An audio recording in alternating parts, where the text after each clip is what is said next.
little bit down through 3 and 4. You're gonna have to get, I think, to the outside. That appears to be the preferred passing zone around here. Trying to get on by, get a move down low. Not necessarily going to work, but I'll tell you one thing: it is going to be fast and fearsome, just as Darlington always promises to be. Absolutely. And before we get to the racing itself, we want to remind you that our broadcast is brought to you by ASR. Owned and operated by passionate sim racers, Advanced Sim Racing designs and builds the sturdiest and most durable aluminum profile racing simulation cockpits available in the market today. Visit them at advancedsimracing.com. It's also sponsored by RaceLab. RaceLab helps you to improve your driving skills. With modern overlays, race statistics, and native VR integration, you can get the best out of iRacing. Start using it now for free at racelab.app. Today's broadcast is also proudly sponsored by ButtKicker. ButtKicker products add an incredible immersion and realism to any game. Feel every nuance and truly put yourself in the driver's seat. Check them out at thebuttkicker.com. And finally, the PRL NASCAR Cup Series is brought to you by NinjaTrader. Ready to compete against the financial markets? Supporting over 60,000 users across the globe, NinjaTrader provides award-winning trading software and brokerage services. NinjaTrader is always free to use for advanced charting, backtesting, and trade simulation. Visit NinjaTrader.com to get started with a risk-free trading simulator and start tracking your performance.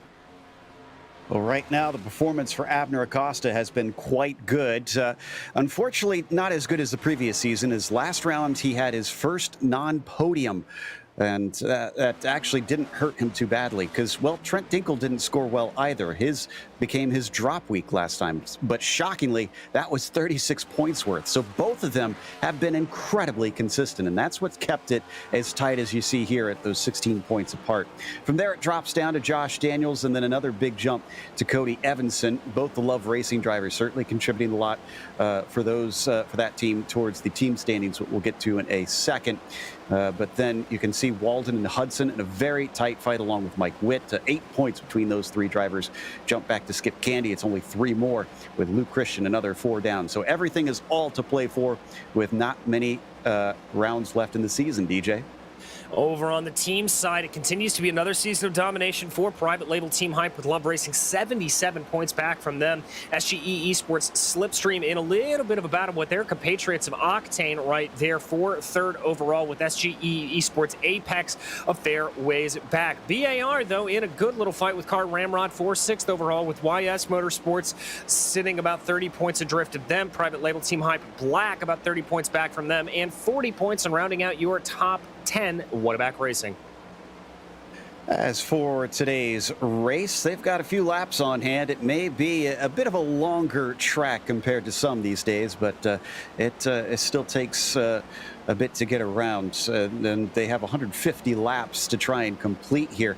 They do have 5 total tire sets. That's going to be a real talking point because this place tends to chew up tires, and it does value fresh rubber. It's a fixed setup, as we have been the last couple seasons with this next-gen car, and they have no spare car either, as it not only chews up tires, but it chews up cars as well.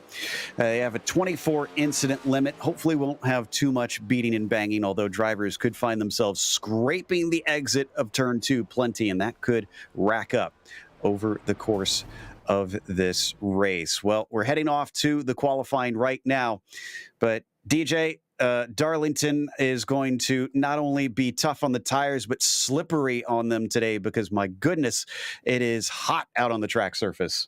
It is indeed 116 degrees out on track right now. That means that those cars are going to be scrambling for some grip coming off the corner. And remember, these NASCAR next-gen car tires, very susceptible to overheating. They don't necessarily wear at the same rate as everything else, but they certainly do overheat, and so drivers are really going to have to keep that in mind. Not a lot of wind to cool things down there either, only 2 miles an hour. All right, well, track position might wind up being pretty important considering how tough it usually is to pass around here. Too tough to tame, too tough to pass sometimes, but again, could be down to that strategy if you find yourself having to make some overtakes, because it's certainly not impossible around here. But the other thing that we'll be talking about a lot is that it's throwback night. And as you can see, a lot of the drivers have decided to join in on the fun with that, as we see the Dirt Devil car here flying around. That is Josh Daniels, who is in his typical number 77 for Love Racing. He's on his first flyer. Let's see what kind of time he's able to put down as he crosses the timing line. It is going to be a 29.933. That's only going to be good enough for second. Trent Dinkle is the one who is looking quick off the bat. Yeah, Trent looking good off the bat, but I think the second lap is really going to be the money lap around here, just getting everything wound up. Everybody trying to, as you can see, kind of diamond the corner a little bit. We're not seeing anybody run that super, super high line that we're used to seeing here right up against the wall. You don't want to run that risk in qualifying. Daniels looks like he got that pretty perfect, though, off of turn 4. Let's see what lap 2 has in store. Dinkle with a 29.749. He does improve. Walden has put himself onto the front row ahead of Josh Daniels, who managed to go quicker, but not fast enough. Oh, and Richard Regan Jr. is now your top runner.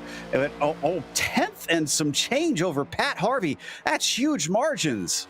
That is absolutely mega in dealing with an oval race like this, Joe. Absolutely incredible. As now we keep our eyes focused to see who else can come in. Precker coming into 11th, McDonald into 12th right now, waiting for these second laps to come down. A couple drivers haven't even set a time yet. Charles Sumner, who won last round out, is still looking to set his first one. So front row has Regan and Harvey for the time being. And coming around, one of our Whataback drivers, I believe this is Kalen that we've got on screen coming to the line. His first one got deleted. He must have brushed the wall. Thankfully, the second one was clean, and it's still good enough for 5th. Not bad for the 62. Not bad at all. We have Adam Zemke here, 4-car Ramrod, now seeing what he can do. Zemke does not have a time set on the board yet, as Lou Christian goes up to P3 there. Zemke, though, going to bring that car down through 3 and 4. Good on the outside wall. Charles Sumner goes across, but it's poor pace for him today, a 30.1. So wonder if the 98 will have something better on the second lap around. And Zemke rocking the Jerry Nadeau scheme there on that number 57, the old Cartoon Network looking purple machine for car Ramrod. Second time around, can he go higher than that 7th row? Riding it right up against the wall on entry, trying to cut it back down across and launch off a turn 4 to the line. Is this going to be any better? No, he must have brushed it somewhere. That one got deleted. It did indeed, and now it looks like, I think that's the majority of the field. No, we still have the 54 of Josh Conker to see what he can do. Conker yet to set a time here today. So as the 54 comes around, is this his flyer? I believe it is. And no, it was not. That was his warm-up lap. Now he is on the go. And looks like Massey, Anderson, Hogg, Johnson, Glover, and Besaw Jr. have not set times. None of them are on my EOL list. In fact, I don't see anybody from my EOL list that is here today. So looks like those who are electing not to qualify are doing so completely of their own volition. As the 54 heads across, and first one a 29.8. That's up to 8th place. That's a good lap for Conker, and that's going to scare his competitors a little bit, as is just how close he was able to run up to that wall, looking very, very comfortable. Ooh, put a piece of paper in between him and the outside retaining wall. Yeah, we've already seen a few drivers have their laps deleted, but this one won't count because he ran out of time, unfortunately. Qualifying is over. And that means that Richard Regan Jr. will start from the pole position. Pat Harvey will be 2nd place. After that, it is Lou Christian in the 3rd spot and Waldo Walden on the outside of row 2. Trent Dinkle starts from 5th, followed by Mark Kalen in the 6th spot. Skip Gandy is on the inside of the next row, and Josh Conker starts in 8th. Row 5 has Mike Witt and Josh Daniels. Starting off in 11th, it's going to be Chris Hudson, followed by Abner Acosta with Eric Papineau and Byron McDonald behind them. Row 8 will be Adam Zemke and Charles Sumner, with Corey Precker 17th and Kerry Graves 18th. Scotty Johnson is the first of your drivers not to set a time, and Robert Besaw Jr. is 20th. 21st is Eric Hogg with Tom Amassi 22nd. And it's Bobby Anderson 23rd and Baron Glover rounding out your 24-car field today. Not as big as we've seen in the past, but I have a feeling it is Mother's Day. And happy Mother's Day to all the mothers out there. So maybe a few drivers having to take some time for their families, which I can't blame them for that. You always got to show some love to your mom out there. And just about have everybody gridded up on this. Should be a fun one, no doubt. But these 150 laps should be fascinating to watch because I want to see how it's going to play out in the long run, especially if we get a lot of green flag running, DJ, because that pit strategy might wind up being the end-all, be-all. Yeah, it very well could. You're not really going to want to be pitting under green around here if you can avoid it. But being able to call it out right, diving down pit lane, taking advantage, that's going to be what it is. Drivers that are very soft, very careful on those tires, able to keep it nice and within that window, those are going to be the drivers I think you're going to be seeing on the top steps of the podium at the end of the race. Right, and we have some onboards here today. We've got Chris Hudson in the petty throwback scheme. There's his perspective going in and out of focus on us. We've also got Corey Precker out there today with the Hudson Hornet throwback scheme. Like that one, going real old school. Luke Christian also joining us here today. And not sure who Lou's is supposed to be. I have to check my notes. There is Mark Kalins also with us. I believe he's got a Tony Stewart kind of looking scheme going on, although this might be his regular one. And then, of course, we have Richard Regan, who really typically joins us here in this series. And finally, we have Trent Dinkle, my favorite scheme of the night as a child of the 90s. He's got a scheme that didn't technically exist. It's the old Superflow looking scheme from Days of Thunder. As we head to the starting line now, and having control of the field, Richard Regan waits for the green from Barney, looking up to that flag stand. He holds it, and now the green flag is out. They accelerate away. It's not the greatest of starts, but the inside is probably where that 56 wants to be, and yes, he easily holds on to the lead down in the first corner. Yeah, he's going to immediately pull up to that high line there, trying to hold on to it. Pat Harvey behind him. Everybody able to get through that first corner nice and easy. A little bit of bumping and banging there in the back, but everybody okay for now.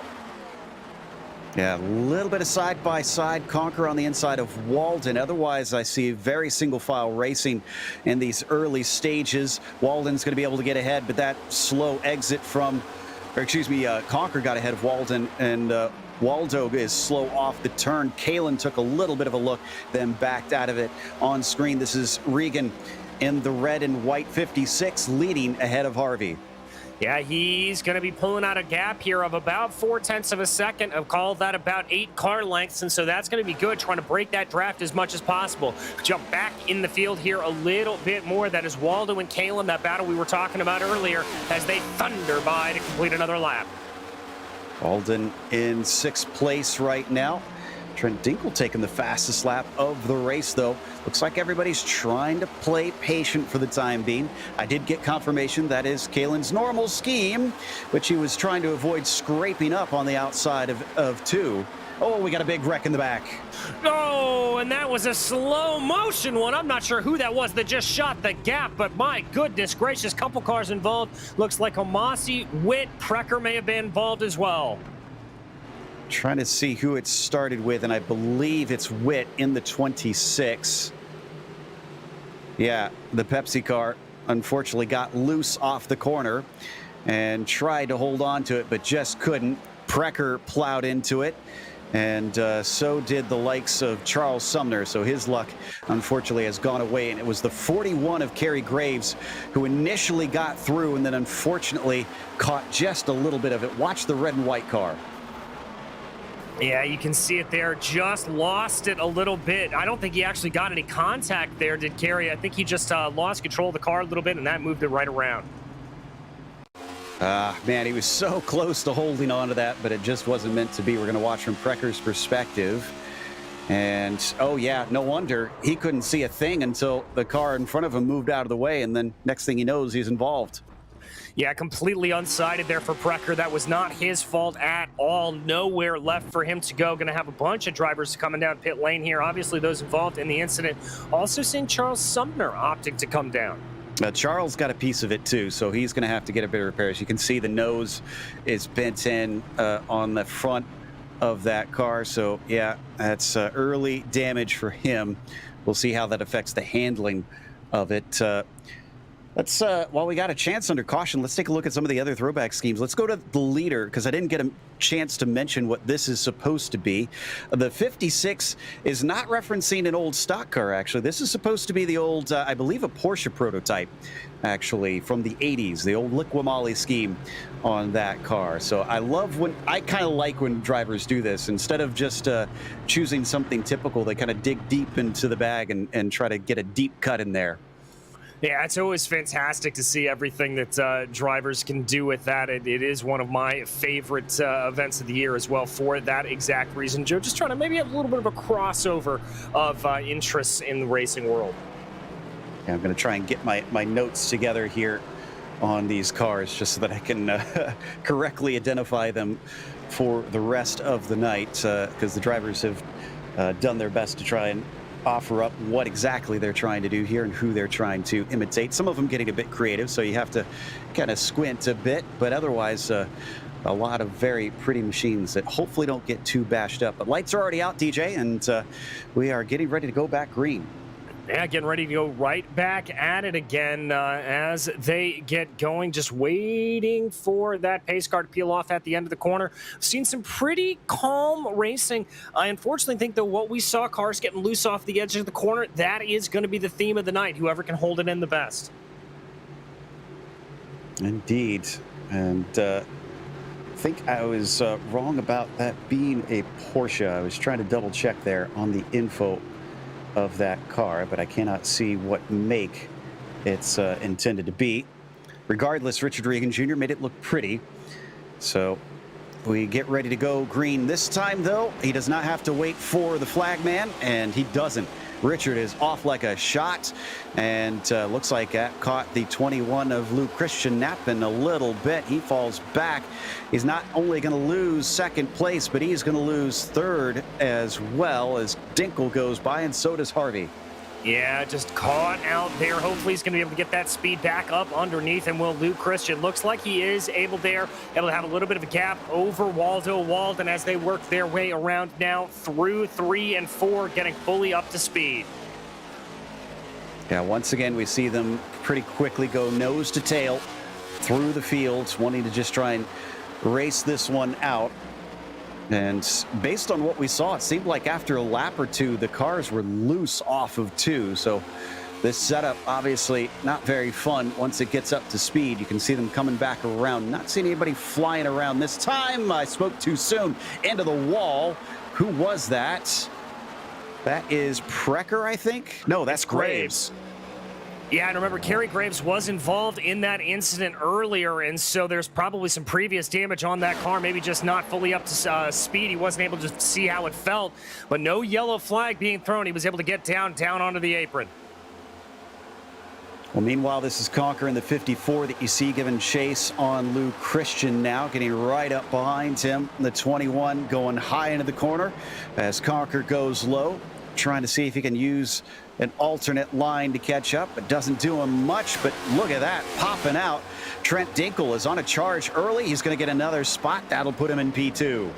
It will indeed. A good move there for him. And by the way, bad news for Kerry Graves. He has been issued a meatball flag, so he has to come down pit lane for repairs. Somebody down to the inside there for a brief moment towards the back.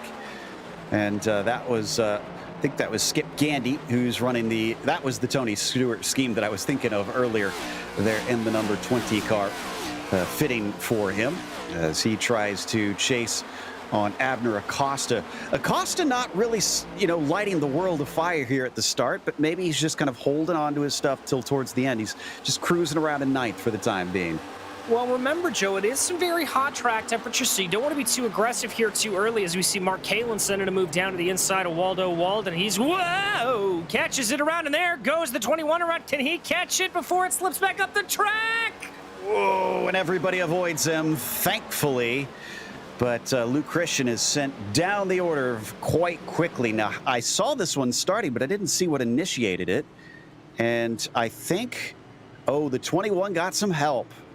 Josh Conker is going to give him a big tip on the left rear quarter panel, and then a second one as well. Here it goes. First one, up into the wall he goes. He's trying to stay out of him, but of course he's slowed and drifts across the bottom, and that's when the second contact happens.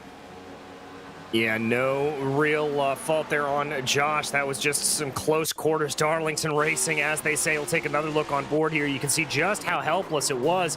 Catches it around, and then as he's trying to sort of check himself up, contact there again with Josh Conker, and that's going to send Lou right around. Yeah, the 21 of Luke Christian rocking the 2001 Richard Childress Racing scheme out there, as he will have to fall down to 19th after that one. Didn't look like he had too hard of hits initially, so I wonder if he's going to be okay, just maybe rattled a little bit. Well, that can be one of the things around here at Darlington that can really throw you off. You've got to have a good rhythm to be able to nail this track from beginning to end. I think, though, it looked like he may have been peeling down pit lane. He may want to come in to just kind of get some preemptive repairs done on it. Yeah, and I see a Massey in as well, along with Scotty Johnson. So those two were not involved, but obviously Luke Christian pitting in. Esau Jr. coming in from the back of the field, and poor Sumner, who's missing most of the front of his car, is trying to take whatever other repairs he can get, along with Mike Witt also pitting in. All right, so there they all come down. Oh, and Charles Sumner missing his box there. That's going to cost him a little bit of time. Yeah, he just loses those precious few seconds that the crew could be working on the car. And back out goes Scotty Johnson. In the meantime, you saw in that 07 car returning to the track. So having a bit of early cautions filling up this race, it seems. Maybe just getting the jitters out from our drivers. And eventually we'll hopefully get some more green flag racing. But I guess the good news is, so far, other than that first wreck collecting a number of cars, it's been rather small incidents, DJ. Yeah, it's not anything too big here, just little blips and bobbles, and hopefully that means that things are going to iron themselves out here a little bit. We haven't seen necessarily a big one fire off, so we've still got a pretty big field out here, really only looking down through the order, only a couple of cars a lap down. I think it's just Graves and Precker. So, looks like we still have the lights on, I think. Yeah, we got to keep going behind the pace car for at least another lap and a half before we get back going. I was trying to check to see who we haven't shown the spotlight on as far as some of our custom paint schemes that we've got here for this evening. I want to give some love to Baron Glover as well on this one, as he's got another one of my favorites, the old Toyota prototype scheme from the 80s, from the TRD, Toyota Racing Development scheme that you used to see in IMSA back in the day. So very cool translation on that Camry there. Yeah, you got to love to see a little bit of that crossover coming in there for him. Always one of the most iconic liveries anywhere in the world, no matter what car it's on, and great to see it being here on this NASCAR Next Gen. Honestly, kind of makes me think of the Houston Astros of old. But yeah, it's in a good way, frankly. I'm with you. I think it's a very simple and good-looking scheme in that realm. So as we start to get lined up for another double wide restart, Graves and Precker unfortunately haven't been taking extensive repairs. Graves because he's had a meatball flag. Precker didn't have the meatball flag, but he's been taking his sweet time getting that car back out on track. He's 11 laps down, involved in that first incident. He might be a while before we see him out here today. But my eye is on Trent Dinkle. If anybody could try and challenge Richard Regan Jr., Trent has been on the upswing and is looking to finally join the winner's circle this season. As we've only had 3 drivers so far take victories in Season 2, and Trent is not among them yet. No, he's not, but what that number 9 looking good here today. There's certainly a chance to see it. Waiting here for the pace car to pull off down pit lane, and we'll get back to green flag racing. Pace car is in. Regan went quick last time. Does he go quick this time? Not as much, but he does get a jump. Good one over Trent Dinkle. Pat Harvey trying to see if he can shake Mark Kalin. He's got the inside, and he had a nose ahead at first as they swing into the first corner. Kalin's going to have to give that one up. Still side by side between Walden and Daniels behind them as well. You can see Walden up high. He avoids the Darlington stripe, and we fly down the backstretch.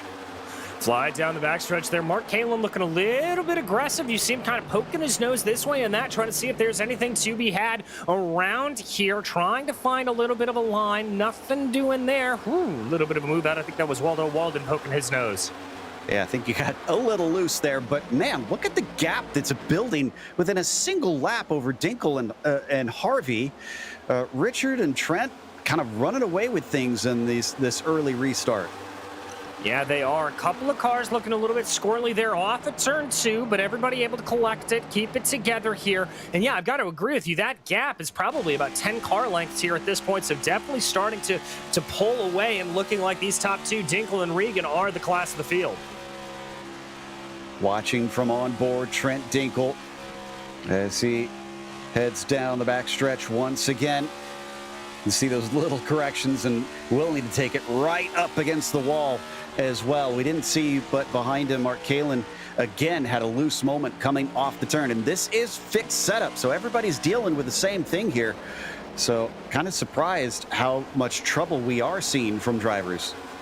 Well, it's not entirely surprising, Joe, with just as high of track temperatures as there are. Still 112 degrees out on track right now. That makes it very, very slippery and very hard to be able to get the power down off of the corner. So I'm not surprised at all to see some drivers struggling.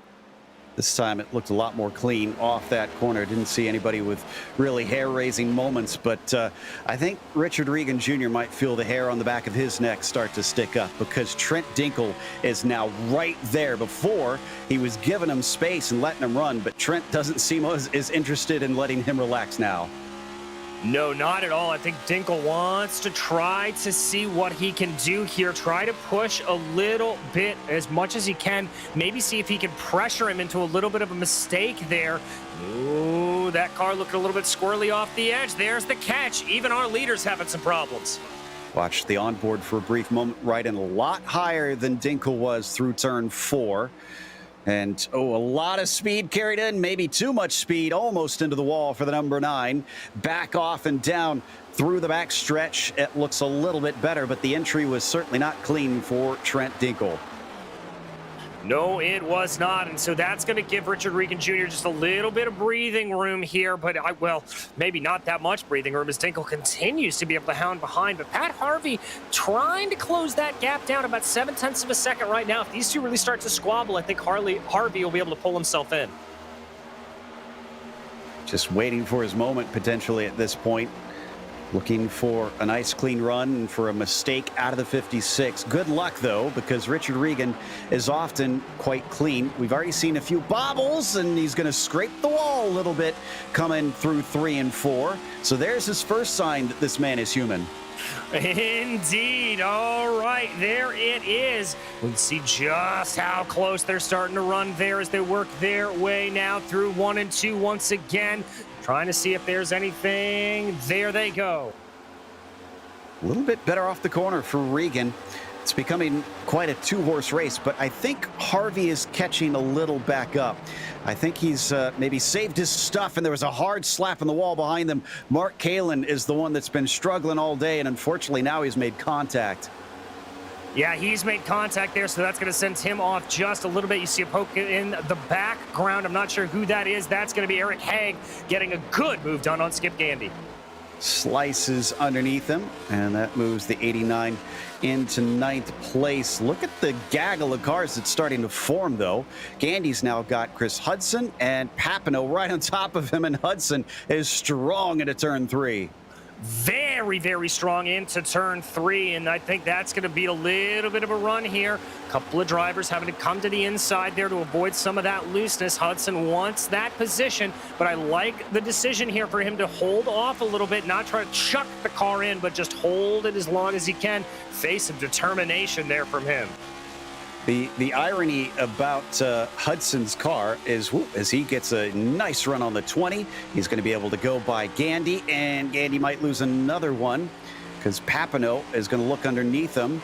He could just get the shot off the corner, which he does not. He could have made the move, but I was going to say Hudson's it was already a throwback scheme with the Petty red and blue, but now he's gone back with a straight blue pre-80s time for that car. Indeed, and that red and blue, by the way, one of my first memories, Joe. I remember watching that car come around the Indianapolis Motor Speedway back in 1994. Absolutely.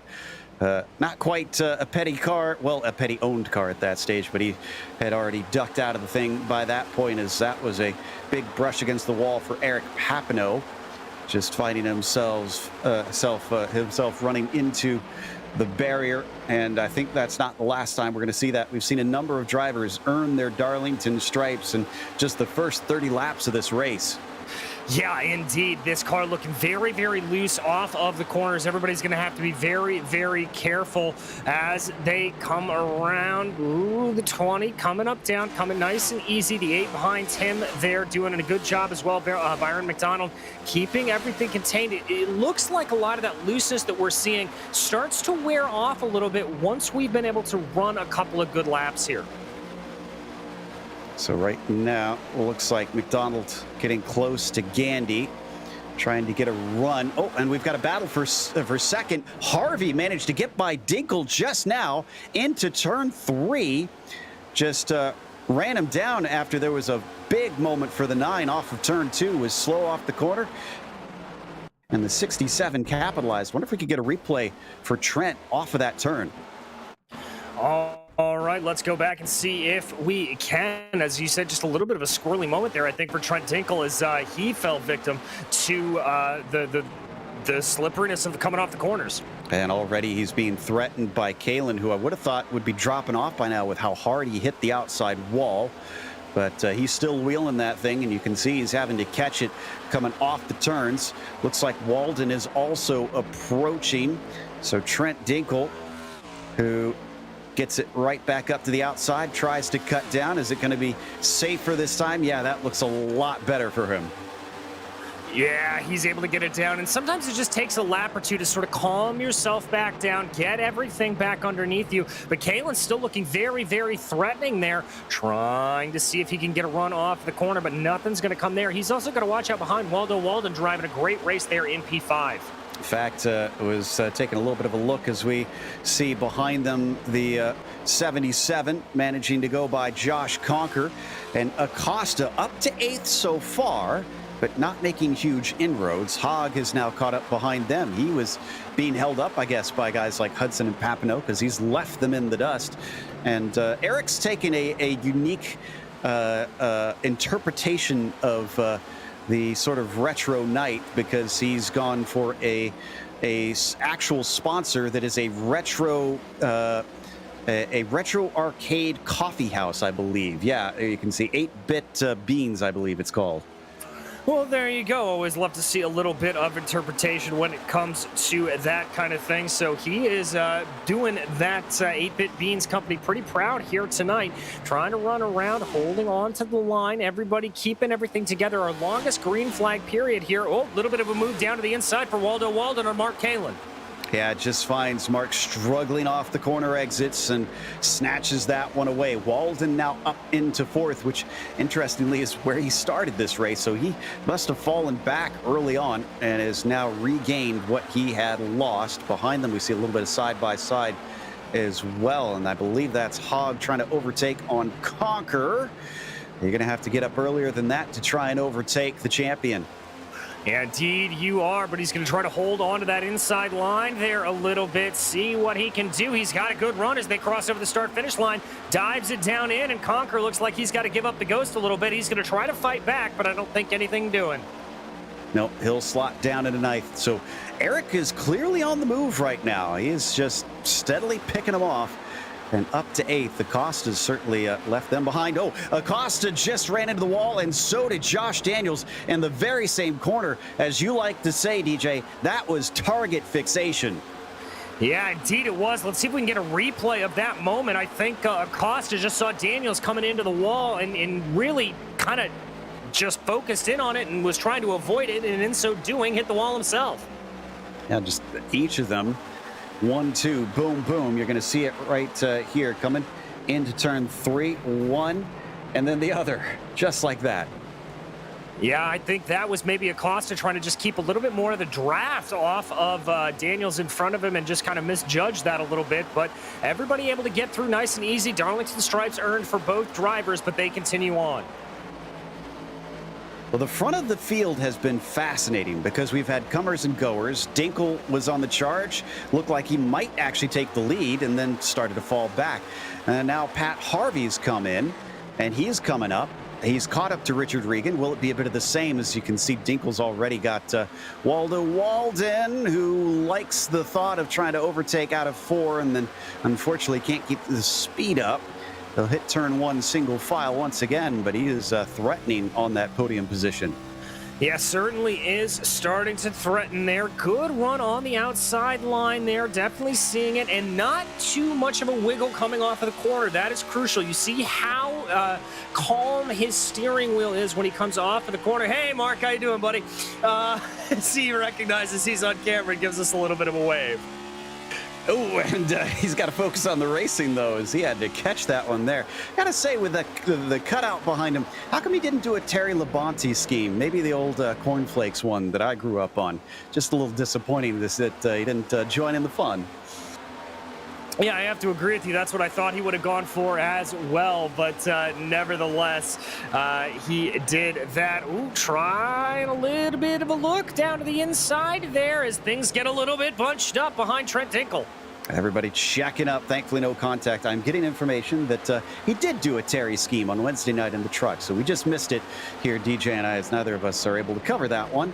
As behind you saw another pass. Hogg just overtook Acosta. This is some of the best performances we've seen from Eric in some time. I wonder what's up with the 89 today. Is he just a Darlington specialist? Well, sometimes, Joe, the cards just fall your way and you get yourself hooked up into the right car. And it looks like Eric Hogg is certainly having that happen for him here today. We jump a little bit farther back in the field, down to Skip Gandy into that number 20 machine as he tries to close in on Luke Christian. And Eric started 21st out of 24 today. So I wonder if he's going to be our Ricky Craven of the night, and we might have an exciting finish on our hands as you see him come off onto the backstretch one more time. Yeah, that is Trent Dinkle that you can see up ahead of him in third. So he has been doing fantastic to not just pick up the field, but hasn't lost all that much time off the leader. He's only 4 seconds off Regan. Yeah, only 4 seconds off. This field is relatively bunched together here, and we've been under green flag running for a good chunk of this race now. Something I want to say around 30-odd laps or so that we've been able to run under green. And so drivers doing a good job here. These tires starting to get into that groove a little bit more, feeling things out. And this is that battle up for the front. P1 and P2 right here. Very, very close to each other. Pat Harvey just continuing to keep pressure on Richard Regan Jr. Haven't really seen him make too many goes at it yet, but maybe he's trying to be a bit more patient than Dinkle was. Maybe Dinkle burned up his stuff trying to get by him. So the 56 might have some time to watch if the 67 is just biding his time. As they come down into turns 3 and 4. That is way up high and into the wall. A little bit of a touch from Pat Harvey, who tries to back out of it so that he doesn't get collected in it. And that's going to interrupt his momentum. So Regan will retain the lead, but he scrapes up the right-hand side of the car.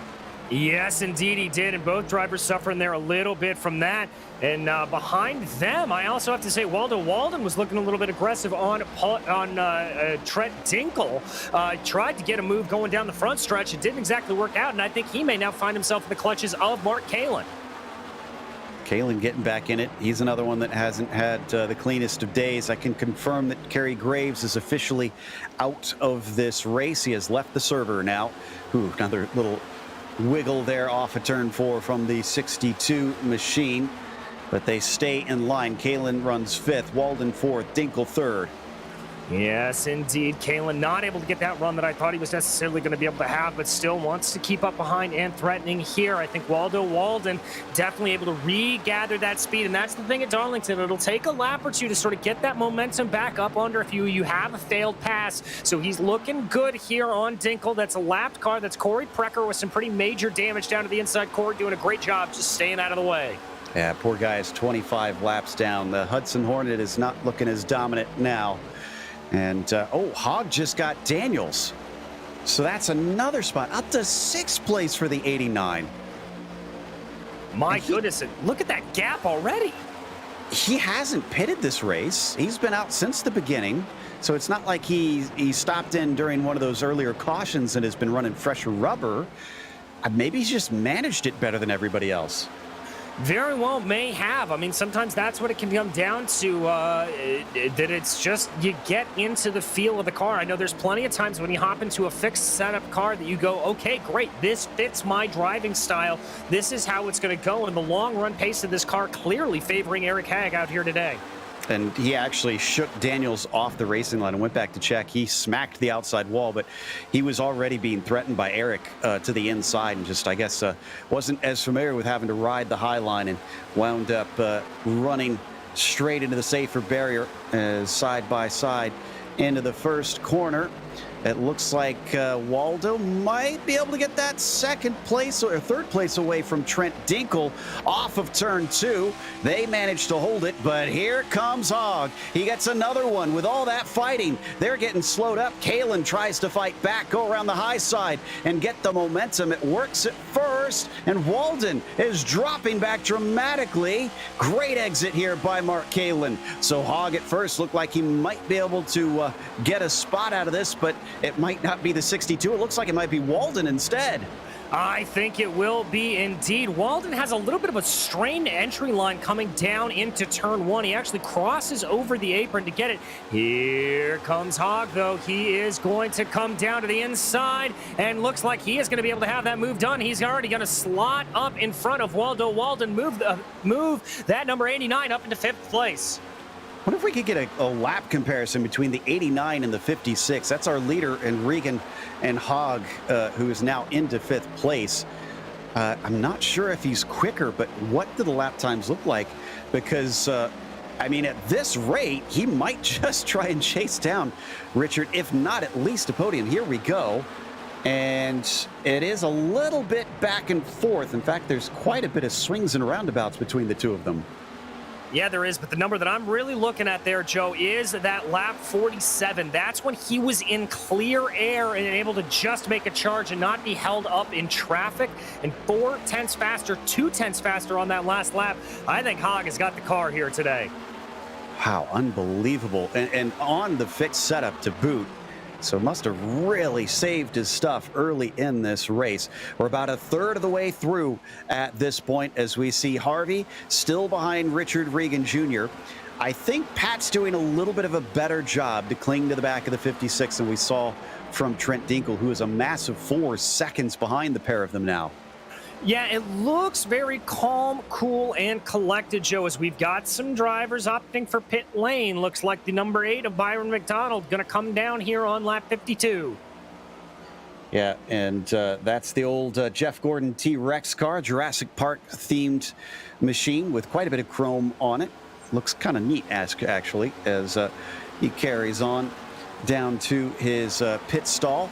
But an early call from the 8, he wasn't really running anywhere to shout about. So I expect this is him trying to get a little bit of an advantage over the others. Meanwhile, the advantage to the inside, maybe for the 89, could overtake the 62. No, he can't carry the speed. Not able to get it there, but he's going to try to get a little bit more of a whiff of the draft, see if he can come back around on it as they come through 3 and 4. That could open up an opportunity for Waldo Walden, who looks pretty good off of the line here. We talked about that momentum sort of ebbing and flowing a little bit, but here comes Hogg. And don't look now, but Abner Acosta has followed them up. So remember I said he wasn't really doing anything phenomenal. Well, he's up to 7th, so he has continued to just pick off spots. It's just not as dramatic as what we've seen with Eric up there in that 89 machine. And he's caught back up to them after Eric basically passed and dropped him. So this is kind of almost seems like a tortoise in the hare situation where Abner's just kind of plodding along, keeping his pace, and it's also paying off in a completely different way. Yeah, it certainly is. He's definitely just kind of plodding along, as you said. And remember, with just as hot as everything is, now the track temperature has cooled by a couple of degrees. Woohoo, hot with a lot of speed up on that high line. I think he had to check himself up so as to not run to the back of Mark Kalin. But with just as everything's starting to cool a little bit, those temperatures are going to be a little bit better, a little bit easier, a little bit nicer all the way around. So Kalin actually gets pretty good speed after those last couple corners. And Eric drops back slightly. Kalin starting to approach on Dinkel instead. Not close enough to attack, I don't think, this time through. But, man, look at him gain mid-corner. Cuts back down. And that 62 gets a little loose off of 2. But through the middle of 1 and 2. My goodness, Mark seems to be able to carry that speed well. Yeah, he really does, and able to carry it through 3 and 4 as well, right up behind Dinkel. Dinkel, I think, may have used up his stuff a little bit earlier on. Oh, here comes Hogg as he's going to move down to the inside. Can he get the move done? He saw another bobble, and he wasn't waiting around for a second invitation. That's up to 4th now for the 89 machine. Saw a little bit of message over the radio from Regan. I think that may have been for lap traffic. I was kind of checking to see if maybe he intended to come into the pits, but no, not this time. If we do get green flag stops, though, DJ, this is one of those oval tracks where you do actually have to consider that pit entry. It is one of the most difficult in all of NASCAR. Yeah, it really and truly is tough as you can imagine. But there comes the 89. Oh, and that's going to be up into the wall. That's Acosta and Dinkel collect into that as well. Oh, no. Well, Cole Trickle may have gotten his first NASCAR win here at Darlington, but Trent Dinkel won't in his car. He absolutely smacked it. He was in the side-by-side battle with the 89, and unfortunately, much like we saw with Daniels, or didn't see with Daniels, but I mentioned he just went a little bit too high into it. Once he hit that wall, everybody behind had nowhere to go. Waldo Walton just smashed into the back of him. Yeah, absolutely nowhere to go. We will check out the replay here as they go down. Yeah, just Acosta too. So that's going to cause the 5 car to get quite a bit of damage. He didn't hit that hard, but he definitely banged it up pretty decently, yeah. So that's going to compromise him. And boy, great timing for everybody who was holding out, because now they get to come into pit lane without having to worry about green flag stops. Yeah, indeed they do. Couple of drivers here opting to stay out, potentially, it looked like. No, excuse me, they're still just coming around right now, so I think everybody's going to be coming in. Yeah, Costa, Esau Jr., Scotty Johnson, Baron Glover. Sumner, will Sumner maybe potentially stay out? He's still on the lead lap. No, he's coming around on the backstretch, so he might still be coming in, but he's just trying to play catch up. But he's not heading down towards pit lane. No, he is going to stay out. Sumner's going to try and get some track advantage, I think. Well, he pitted on lap 13. I'm not sure if I love that necessarily for him. We are also hearing right now that Richard Regan Jr. overshot his pit stall. That's why he lost out there to Pat Harvey. Yeah, we saw that on screen. And so he will come back out in second. But like we talked about, track position can be important here. Down to 91 laps to go. Hogg is still out there in third after he snuck into that spot right as the yellow was coming out. And Mark Kalin is back up into P4. Oh, how quickly the racing can change here at this track. And after I talked about Sumner staying out, he's changed his mind and is going to come back in anyways. I think... Sorry, Richard Regan Jr. is in again. And it's not a black flag. What happened? I don't know here, Joe. I mean, it looks like he's got damage on the right side. That's just the Darlington stripe coming out. Is he going to come down into his box here? This looks almost like a drive-through. It's not. I checked. He's got no black flags. This time he's going to hit his stall. He is. He must be taking some repairs. Maybe he borked the steering a little bit. Suspension might be a little bit wonky. Something in the camber of the tires. Yeah, this we're not seeing him go up for fresh rubber or anything. Can't imagine he's taking fuel. So probably just having them try and check out the car, see if they can repair anything. And the car is shut off. Hopefully he'll turn it back on soon. I'd hate to see him go a lap down because Regan's led every lap of the race up till now. Yeah, and you can see the parts of that car kind of popping into place as that virtual pit crew does work on the car. There he's going to refire and get back going and stay on the lead lap. Yeah, Joe, I think you're right. I think he was just trying to get some damage repair. That car clearly not handling the way he wanted it to. So Harvey gets promoted up to the lead, that means, and Eric Hogg is promoted to the front row on this restart into second place. What a phenomenal run from that 89 machine. And I'd even have to check to see what his best finish has been this whole season. I can tell you one thing, I don't think it's on the podium because I don't think we've had the chance to talk to him, but this is just the run of the 89's life. It has to be said at 21st to 2nd right now. I'm trying to pull up the stats, and I mean, he really hasn't had much to shout about here. He finished 18th in round 1, and could be round 5 was his best run. I'm checking because bonus points can skew that. And let's see, where was he on round 5? He finished 21st. So yeah, the first round, and 18th was his best. This is unbelievable as the green flag comes back out. Clearly, this is a track that Eric loves, and he gets a very good start as well. So he doesn't fall victim to the curse of the outside of the front row, and he'll stay there in P2. Third will go to Hudson. Kalen slots back into 4th as he was. And we get a caution quickly. Yellow. Yeah, looks like, that's, I think, the 93 of Baron Glover. So, unfortunately, the classic Toyota gets turned around a little bit. He got contact from both sides. He runs into, looks like Scotty Johnson and Skip Gandy here. All right, so let's check this out, keeping an eye there on that Toyota livery. Yeah, a little bit of a touch from behind, a little bit of a touch from in front. Thankfully, nobody else collected in that incident. That could have been a very big crash. Yeah, but he honestly had a pretty good thwack on his way back up the hill. Watch this. Yeah, when it started to veer to the right, and I think that was the 37 of Papineau that just tipped him the rest of the way around. And that really is what did him in, just was on a trajectory to that safer barrier.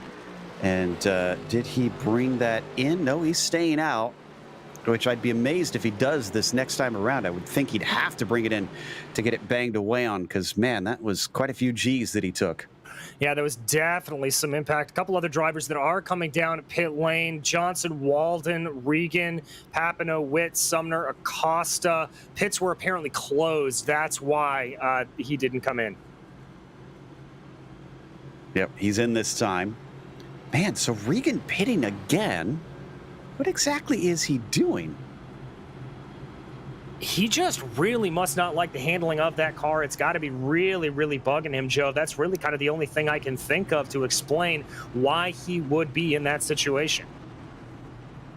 The only other possible theory I can think of is if he didn't like the handling initially, came in to get the repairs. Now, well, I thought maybe he's just topping up on fuel and trying to get to the end over anybody else. But no, he's definitely taking some repairs there as he sits and waits because this is way too long for any sort of splash and dash to top the thing off and try to get to the finish. Wow. Well, that makes his run up in the lead all the more impressive if he was struggling with the car because I didn't see any signs of that the whole race. No, nor did I, Joe. He looked like he had it all together and all nice and easy, but apparently he was having a little bit of problem with it, just continuing to get those virtual mallets banging away on the car. Okay, so I think, no, we're not at the halfway point quite yet in this race. Need to get to lap 75 for that. And we're only on lap 66, a little bit farther to go. But looking to see a number of the drivers up at the front have only taken a single stop. Besaw Jr. has been in and out 3 times. I don't think every one of those have been tires. Otherwise, he'd only have 1 set left from here. You can take 4 pit stops where they can take tires if they get all 4 on the car. Can't imagine somebody's going to try and take 2. That car would probably be diabolical if it is on old rubber on one side and clean on the other. But lights are still on, so we've still got a lap and a half to go around under pace. Yeah, indeed we do, Joe. And with this being our 3rd or 4th caution period, I can't remember off the top of my head, it is probably getting us a little bit close on that hour-and-a-half time limit. 85 laps left to go, about 47 minutes left to go. So we'll keep an eye on that, and we'll keep you abreast of that situation as it continues to play out. I'm counting 4 cautions so far that we've had. So it has started to rack up. And that means the time on the clock becomes ever more important, because this can become that timed race if we reach 90 minutes before this is over. But we'll keep you updated on that. It's a little too early to get too concerned, but if they get 1 or 2 more, I got to think that at that point it's going to be starting to get tight on whether or not they can get to the finish, and we'll need it to start running a lot more green. But we're doubled up. We're ready to go. Let's get racing once again on lap 68. Indeed, as we're on the backstretch here, it'll be Harvey and Hogg on the outs on the front row there with Hudson and Kalen behind him. Good to see some new names up at the top here, definitely changing things up. And it's going to be Pat Harvey that will have the lead once this pace car pulls off down pit lane. And Harvey certainly showed he's got the patience to be the leader in this race, because he sat behind the leader for such a good chunk of the first few stints.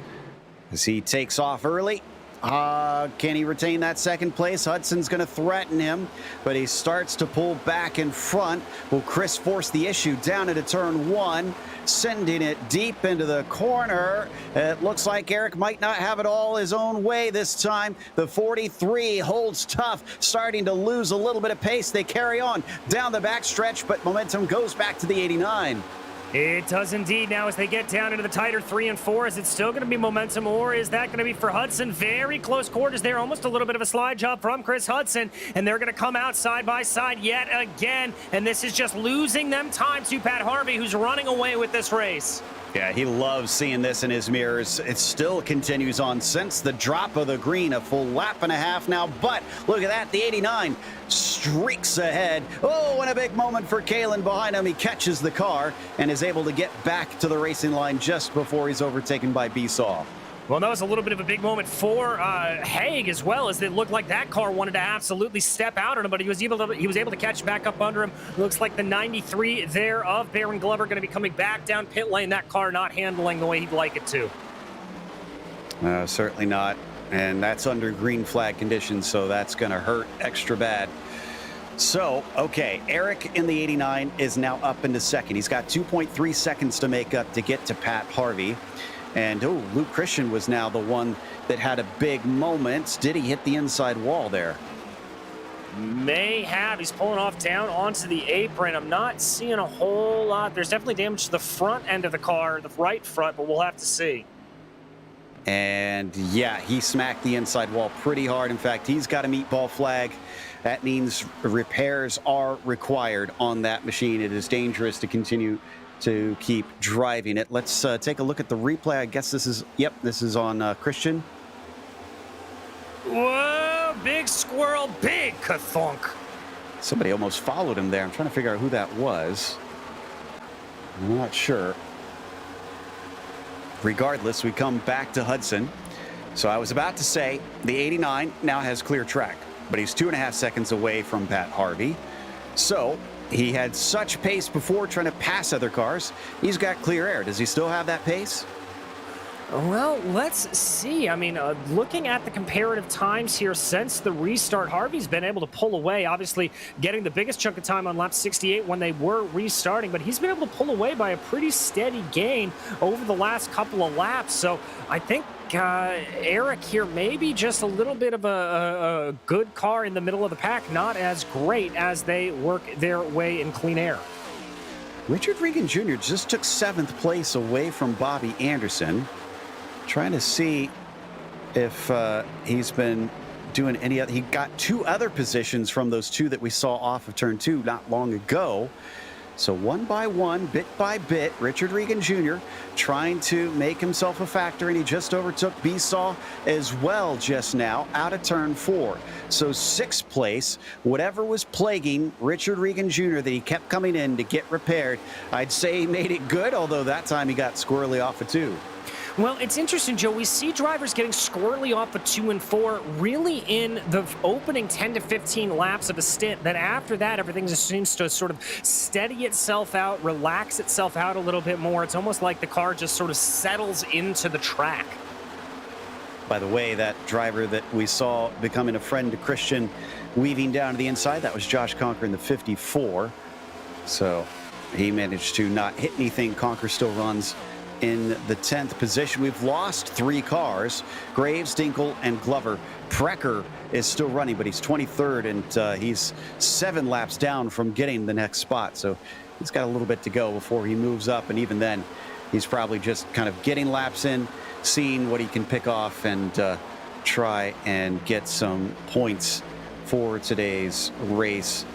As we look once again here at Regan Jr. now into 5th position, having overtaken Kalen as well. So, man, picking him up and putting him down, Richard Regan Jr. might actually get back up to the lead here at this rate. Yeah, he may indeed. He is closing down on Joshua Daniels up ahead of him. That gap only about 0.2 of a second there. You can actually see it on your screen, and especially with the battle that continues to rage here between Eric Hogg and Chris Hudson, neither one of them really able to gain in. I gotta think it's very possible for Regan Jr. to be able to close back in. Yeah, he's been quicker on some of the laps, so Kalen hates that turn too. How many times have we seen him wind up loose, and that time that may have been his worst one yet. Yeah, he got all kinds of squirrely. We're also hearing reports that Charles Sumner also reporting a little bit of looseness. Track temperature at about 106 degrees Fahrenheit, so this is about where it is in the run that we may have some of that coming into play. Seems like these longer runs are not playing kind of the cars. So they don't like the very start. They don't like late in it. And Regan Jr. is now up to 4th as Daniels is the latest to be overtaken by the 56. My goodness, last lap for him, a 30.1. Let's see what this one is for Regan. It is a 30.5. Harvey's last 2, 30.4, 30.3. Yeah, it looks like Regan is continually faster than Pat Harvey. Yeah, Regan's definitely got the car under him. He's got a 1.5 seconds to try to gain in, but if we continue to stay on a long green flag run here, that is only going to help him out further as they go working their way through. I've got to say here, Eric Hogg looking a little bit like he's driving slightly defensive as they go, just trying to protect that line as much as possible. And now Richard Regan Jr. starts to approach this battle for P2. He's got about a second to make up. He's not super far away, but he's got, there you can see him in the red and white, just approaching. He's got a ways to go, and we are past the halfway now on this race. So from here, it's downhill, but who will find themselves on an uphill climb trying to make the passes? Who is just going to find themselves flying to the finish and take a victory? It certainly looks like guys like Harvey and Regan Jr. are 2 of the main protagonists, at least up to this point. Yeah, indeed they are. I certainly think they're 2 of the main protagonists that we're going to have to keep our eyes on. Hudson looking relatively calm and constrained to be where he is right now, focusing back on the back there. I believe that's Conker trying to get his way around Robert Besaw Jr. Yep, you're right on that one. Oh, and they just about made contact. Beasall will retain the spot, but Conquer gives it another go. Absolutely chucks it into the first corner. Oh, and some more contact. Almost gets sent around as the 3 inadvertently touched the right rear quarter panel. Thankfully, cool heads prevailed. Yeah, thankfully everybody able to avoid that, and we didn't get our 5th caution of the day out on track. But right now, Conquer able to get his way back forward. You can tell he really wants to be up towards the pointy end of the field. Indeed. Hudson not letting him run away with this thing. Running slightly different lines through 1 and 2. Off the corner. Are either of them loose? No, that looked pretty smooth to me behind them. Not seeing any crazy movements from those in the mid-pack, although we are getting a train forming down in 8th. Zemke leads Anderson, Gandy, Papineau, and Kalen. Indeed, running on board with Chris Hudson right now. Looks like he's lost a little bit of a touch with Eric Hogg up ahead of him, although he is able to gain up through the corner a little bit. Still that face of determination. I can tell you that happens to just about every iRacer that you see when they just sort of focus on in. Pat Harvey saying something over the radio, not entirely sure what it was. I didn't catch it either, unfortunately. So down to 67 laps to go, and finally opening some air up between himself and the 89. There goes Corey Precker on the bottom, still staying on the pavement on the apron. Another one of those unique stories about the track is that apron was supposed to be the track itself, and they made the banking that was supposed to be kind of a safety embankment in case the cars lost it. Well, that turned out to be the faster way around the course, hence why it's such a narrow racing line. It became a feature, and they didn't want to get rid of the difficulty it presented. Yeah, indeed. Kind of a crazy way for everything to play out there. One of the great stories of racing as we continue racing here with 65 laps to go.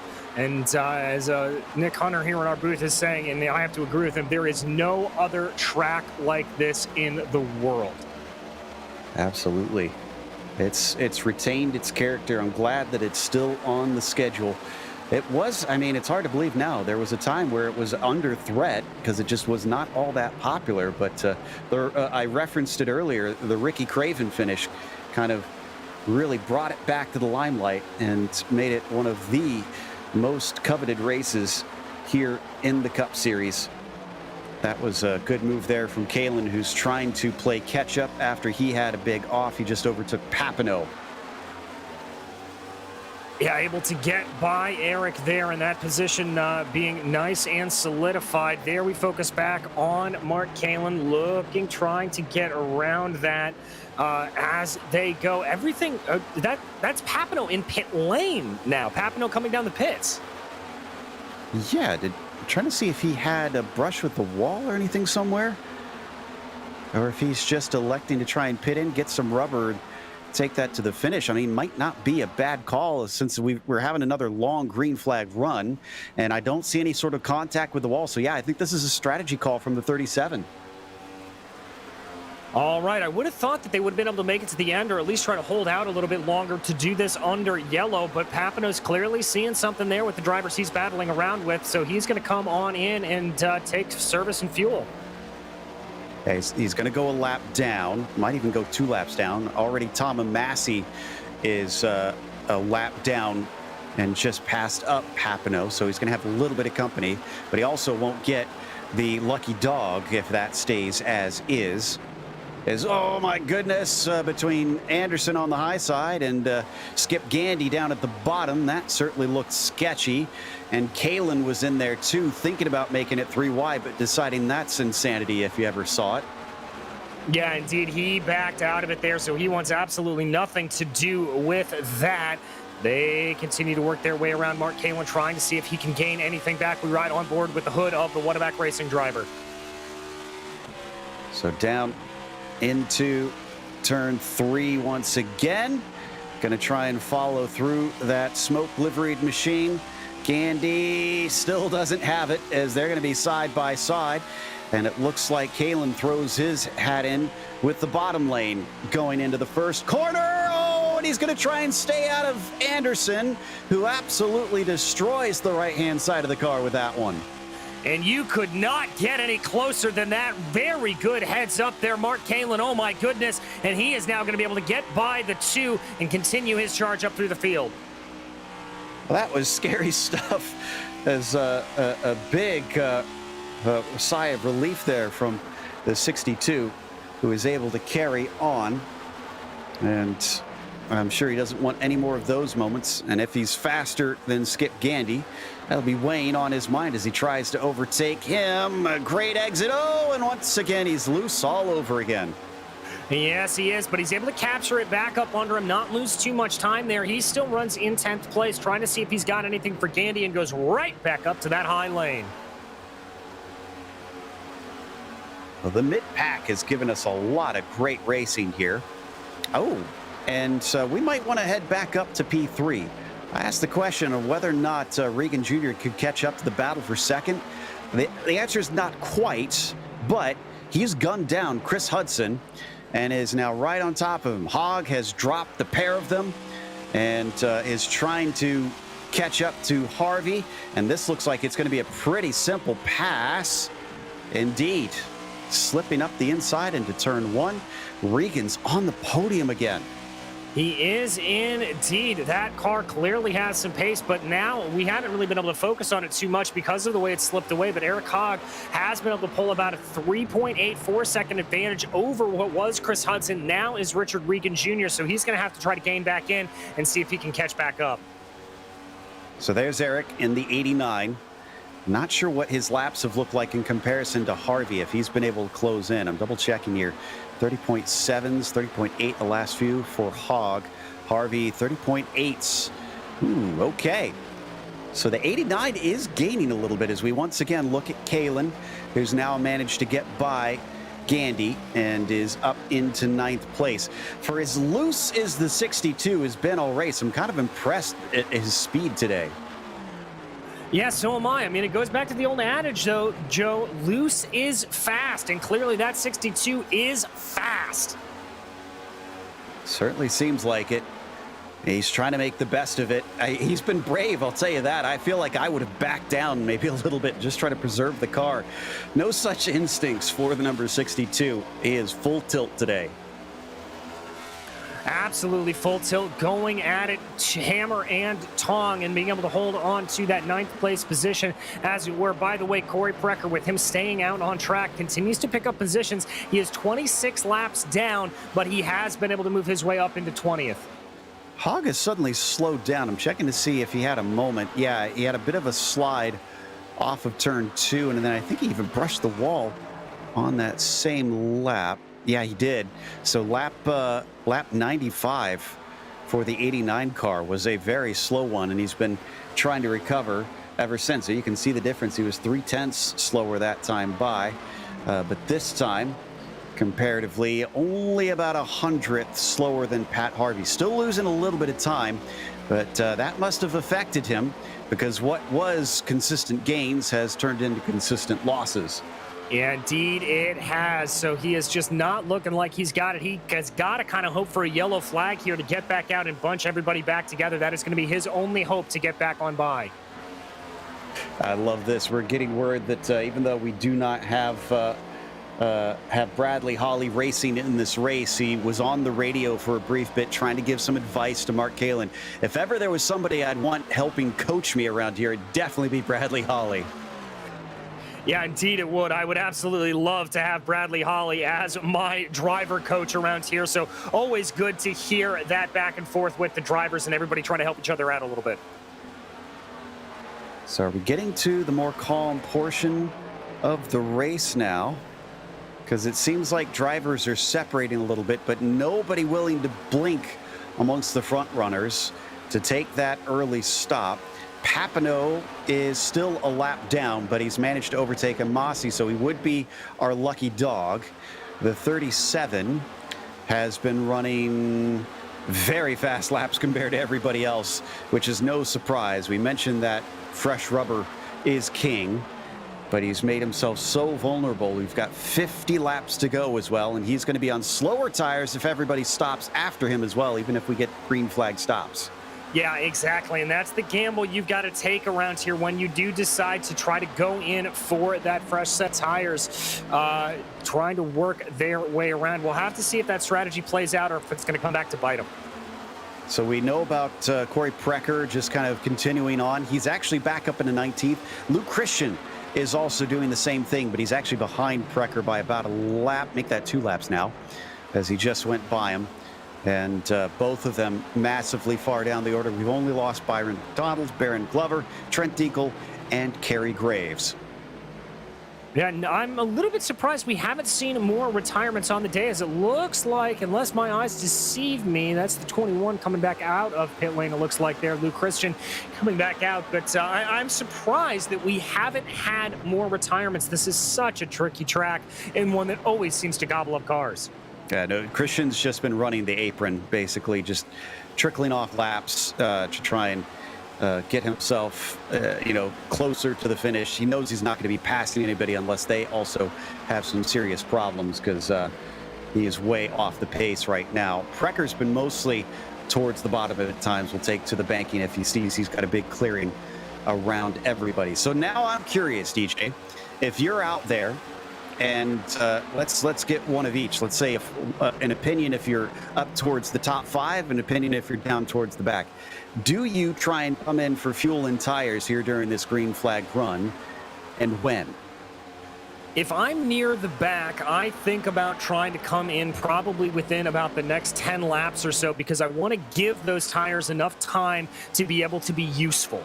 That is what I'm going to be thinking there. Probably, I would say that window closes at about 35 to go. That's when you're going to be able to get the most efficacy out of the tires. If I'm in the top 5, if I'm Harvey, if I'm Hogg, if I'm Regan Jr., Hudson, or Conker, I'm staying out as long as I humanly can. I do not want to lose any positions, especially considering that I haven't seen any of my rivals take a gamble here just yet. If somebody does, if a Conker or a Daniels or a Bisson decide to come in, take that gamble, that's going to change the calculus. But until that moment happens, I'm going to keep doing what I'm doing. That makes sense to me. You see a little bit of a peak there from the 57 of Zemke. Kind of a quiet race for him and for Robert Bisson Jr. We've gotten moments of them in the action, like we see here, where they got a little bit of a fight. But otherwise, they've just kind of been doing their own thing. As Bisson is up 13, Zemke is up 7. And the car in front of them, oh, and as soon as I say that, apparently Bisson's thing is to hit the wall. That 3 took a good thwack there. Yeah, did indeed. He even came on the radio just to say a little bit of a hello there, a little bit as a joke, and there you can see him falling back down. Right. Sorry. He was trying to pit in, but he just about caused, I think that was at Kalen or Gandy a moment. I think it was Kalen that went by. So he's pitting in. So that must have done a little bit of damage to the car. Yeah, I wouldn't be surprised if it did. Probably didn't mess up the steering all that much, but it's definitely going to hurt the car as it goes. So 44 to go. He's going to come down pit lane, focusing back here on Chris Hudson as he rides around in 4th. That's Conker closing up behind him. So while Bisson does it for Dale and takes fresh fuel and tires, we continue to watch Hudson just lead Josh Conker by about 0.3 of a second. Richard Regan Jr. absolutely dropped that 43, but he's still about 3.5 seconds behind Hogg as well. So that's not really a fight, and Conker is our latest one to have to go chasing the car down towards the inside wall of the backstretch. Yes, it is. And then we talked about how in the middle of the stint, it looked like that these cars were starting to be a little bit more calm and restrained. Well, now near the end of the stint, that wiggliness, that scariness, definitely starting to come back to bite. And watching to see who this is making the pass. That's Mike Witt over Bobby Anderson. I don't think the two fought that one very hard. Mike Witt now up into 13th. And next up the road is Abner Acosta, of all people. So unfortunately, the podium streak is now looking like it might become a dry spell for the 5, as he's going to go back-to-back off the podium. This one a lot farther off, because look at the state of that car, missing the front end and just way off the pace. Meanwhile, Mike Witt, you saw, and there on screen, yeah, is coming into pit lane. So is Waldo Walden, and here's the call. It looks like it is a domino effect as soon as somebody came in. DJ, everybody else is trying to respond, including, is that Harvey? Harvey's in. Yes, he is. All right, so here it comes. Now, this is going to enter into the danger zone. Do you try to stay out? Guys like Hawk, guys like Regan Jr., Hudson, and Cocker, they're going to have to be watching lap times to figure out what it is. Indeed, and also you got to think, okay, if it stays green, is it better to try and hold on and wait for the fresh rubber at the very end and really charge hard? Or do I try and follow so that he doesn't undercut me and get a big distance? And it looks like heading into pit lane, that is Eric Hogg. So he is going to cover off the strategy there. Hudson will stay out, though. Hudson's going to keep the track position and try and run a little bit longer than the others. Daniels also stays out. Kalen, who is close behind him, stays out. Eric Hogg waiting for his fuel and tires to fill up. And Richard Regan Jr. is also in. Yes, he is, and it looks like the 43 of Hudson also going to be the one coming down pit lane here. So I think nobody really wanting to be the latest to blink necessarily. Although Daniels and Kalen, they're going to stay out, and as is Acosta, Anderson, and Sumner. So peeling off one by one, I think at this point, if you are some of those leaders, you just put your name into the ring and you stay out as long as you can. Unfortunately, 3 to 4 laps difference between the tires is not going to make that huge of a difference. Maybe from those who pitted at the very start of it down to those who are just coming in now.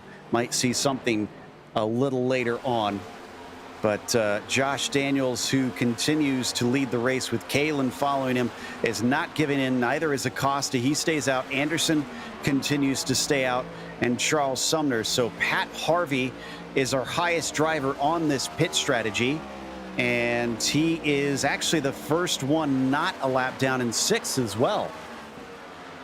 Now that is very, very crucial. If he is not a lap down, he is in no danger. If yellow comes out, he'll definitely inherit the lead. Everybody else is going to have to deal with that, as the 77 now is going to be the latest to pull the trigger and come down pit lane. Getting some word behind the scenes from some of the drivers who did compete on Wednesday night's truck race here, that the 4 to 5 lap difference on the pit stops actually does make quite a difference. Oh my goodness. We might want an onboard with Mark Kalen. He had a hairy moment, was drifting it out of turn 2 and still managed to catch the car. He is pushing this thing as long as he dares, but I'd love to see what it was like over his shoulder.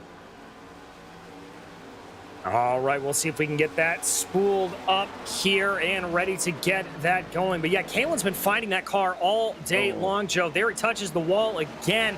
Just very, very close calls on almost every corner of the racetrack. Thankfully doesn't slide off of turn 2 as much as he did before. Here we've got the replay. Yeah, watch how this car handles. It's not as close to the inside wall as the others, but my goodness, the way he was just sideways. Look at this. Oh, well, that looks very minor from onboard. From offboard, it looked like he was all out of sorts. Well, sometimes that just goes to show you what it can be as they go around. He definitely, though, has that car under control now, and he is working his way around. There's that outboard. Yeah, that was a snap. That looked incredibly dramatic, and from inside it looked kind of mild, but man, it scared me watching it. I can't imagine what he felt from inside that thing. So Abner Acosta still in second place. Kalen still leading by the skin of his teeth, even though it's a wide gap, because I don't know how long that car is going to hold it. How is he not pitting yet? Is he trying to go to the finish here? I mean, he could be. I'm not sure exactly what the fuel window is going to be, but he could be trying to go to the end, but he is just going to be losing time left, right, and center. Especially with it again, every corner he's losing the rear end. Oh my goodness, this is unbelievable. He's got 18 seconds over Pat Harvey. 32 laps to go. I think that's too far. I think Harvey's going to run him down easily, especially if the car is like this as he gives another glance. I mean, like I said, Joe, it's every corner that he's coming off of as he comes around. Let's see if he's able to get it off of turn 4 here and not have a problem. And little bit of overcorrection there. These little light blows he can get away with. Those are probably 0Xs, but if he smacks the wall, that's going to be more incident points, and we do have penalties for that.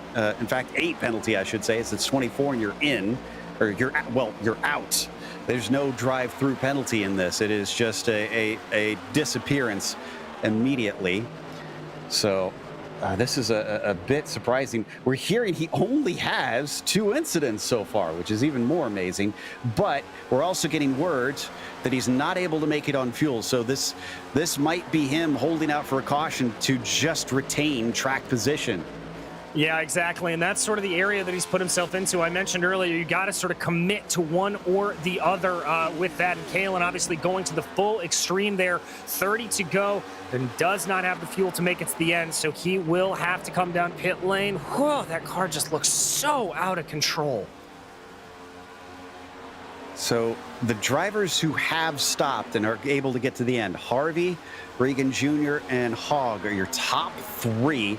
But Pat Harvey is just miles ahead of Richard Regan Jr. It's looking like a quarter of a lap difference between the pair of them. Oh, and 3 wide off a corner. Oh, my goodness, guys. Come on, use your heads.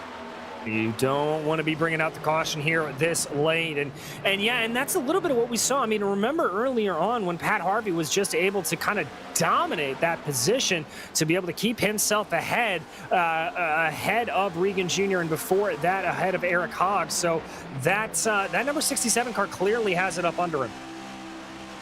So here's Hudson getting his lap back. And that's actually 7th place that he's running right now. Conquer just went into 8th past Papineau as well. We got a car to the inside. Is that Anderson? I believe it is. He just lost it there coming off the corner. Yeah, that is the number 2 there of Bobby Anderson. Lost it coming off the corner, was able to catch it and stay on the apron, so no yellow flag. Ooh. Well, Kalen is cursing inside the car, but guys like Harvey are cheering that this stays on. 12 seconds now between Harvey and Kalen, but it's a bit of a moot point. It's more about whether... Oh, and it looks like Mark's given up the ghost. He is pitting in this time. I think that's a good call for Mark Kalen. He really needed to be able to come down pit lane and get some new tires on that car. I think that car would have been in the wall if he kept going. Harvey should inherit the lead very easily on this one. It's a long pit lane around here. Mark's having to trundle down it bit by bit. Harvey now officially your leader. Acosta up into 2nd, but another driver that shouldn't be able to get to the finish from here. And Richard Regan's going to be the next one back. Regan about 7 seconds off of Harvey still. Just not looking like there's anything that he's got to try and challenge him. He really... Regan is the one that wants a caution here at this stage, even though we've got others who are pitting in and couldn't make it to there. Oh, and who is that? Oh, no, that's Acosta. Got the caution. Acosta tries to keep it off the racing line, and that's the sportsmanlike thing to do there from the 5. He could have easily let that cause a yellow, and he'll get it going eventually. But he kept it out of the racing line in time, and he's going to get it going. Hats off there to Abner Acosta, who sucked it up. Yeah, that could have been very easy to let that car walk up the track and bring out the yellow, but Acosta not wanting to bring out that caution flag. So massive, massive kudos there to the number 5, even though this has been a very tough day for the private label Team Hype driver. Yeah, and I wouldn't be surprised if he pitted in this time himself for some rubber. And maybe they'll have a front clip that they can put on that machine eventually. Yeah, there he goes, looking for that commitment cone. So now, is that the last of them? No, Charles Sumner is going to be the last hanger on in the 98, trying to go as long as humanly possible. He's actually still running in 5th on the lead lap. This is not too bad out of him. No, it really isn't. I'm pretty impressed with it, especially with the damage on the front end of that car. So pretty big kudos there to Sumner in the 98. I mean, and again, I'm trying to think if he can get to the end from here. I want to say he had a little bit more fuel than what Kalen did. Not entirely sure. We'll see if we can get information on that. But Charlie certainly is making appearances like he does want to get to the finish. He's going to get overtaken, though. There's another spot. That's Josh Conker pushing him outside of the top 5. Yeah, so Conker trying to go in. Sumner very clearly there, trying to make this last as long as possible to maybe hold on to a top 10 if he can as they go. But Sumner doing a good job here, like we said. Gaps up front, just absolutely massive, Joe. I mean, Harvey has that gap at 8.5 seconds right now. So as we watch off of turn 4, back to the front stretch once again. And you can see chasing behind as the 56 wants to try and get away from Eric Hogg as best he can, who has been quick all race. Started here in 21st today. One of the few to not take a lap in qualifying. Oh, and he just brushed the wall as well. So the 89 is pushing the hardest he can, as much as Richard Regan is, who just puts another lap on Scotty Johnson. We only have about 10 drivers still on the lead lap out of our, I think, 18 that are rolling currently. Yeah, that's correct. And we focus there on the 56, Richard Regan Jr. getting chased down, as we said, by Eric Hogg, but they do have Scotty Johnson in between them, so that is going to give a little bit of buffer room. But this is one of the closest battles out on track. Everything's really spaced itself out here all the way across in the final stages of this race. So 19 to go, and it seems like we got a bit of a pressure cooker. This is one of those races where it's not going to look terribly exciting right now, but when it gets close to the end, there'll be big question marks over a few people. Guys like Sumner, we're not sure if he can get to the finish on fuel. We're trying to investigate to see how many they can make it. So it's certainly getting feasible, or looking feasible for him. And there is Kalen on the fresh tires, who is going to, I believe, get his lap back. Yep, he is back onto the lead lap with that one. So maybe he does want to caution now to get him back around. He's going to be able to outpace Pat Harvey easily, and they overtook Papineau. That was for position for Kalen to get back into the top 10. And he's got Zemke next on his list. Not sure if he's going to be able to catch Josh Daniels, who's up in 8th, but still in 9th wouldn't be too bad for the 62, though a little bit down from where he began. And Sumner's in. Sumner can't make it. He is pitting and taking that last little bit of fuel. Yeah, he's going to do it. And Joe, Eric Hogg looks like he's got a pretty good run here on Richard Regan Jr. They got a little bit held up by the lap traffic of Mike Witt, and that has opened up the door for the 89. The race is on for P2. Oh, boy. So, man, Eric, I really hope he's able to come in and chat with us after this. I have so many questions about what is different about this race compared to all the others. And I'm going to double check during the break to make sure I get the information on my stats correct, that 18th is his highest finish, and figure out what happened in all those others. So as we watch them fly through 3 and 4, look at how close he's willing to get to that outside wall. And I wonder if that's the difference, the ability for the 89 to just ride right up against that safer barrier. I think it may be, just has a little bit more confidence in the car to be able to push it around a little bit more, just has a little bit better feel for the track, and that's certainly going to help him out. You can see that Ford starting to close in behind and getting it down. Not going to go for the move there. They've got plenty of gap back to Chris Hudson, about 7 seconds, so they are pretty free to squabble for position. Hogg just doesn't want to throw anything away here. Yeah, he's had such a good run in this race. The Richard Regan Jr., who started on pole, might be asking himself what went wrong. And of course, the answer might simply be hitting the wall too many times and getting himself all banged up and having to take those repairs, giving up the track position, and then fighting back forward.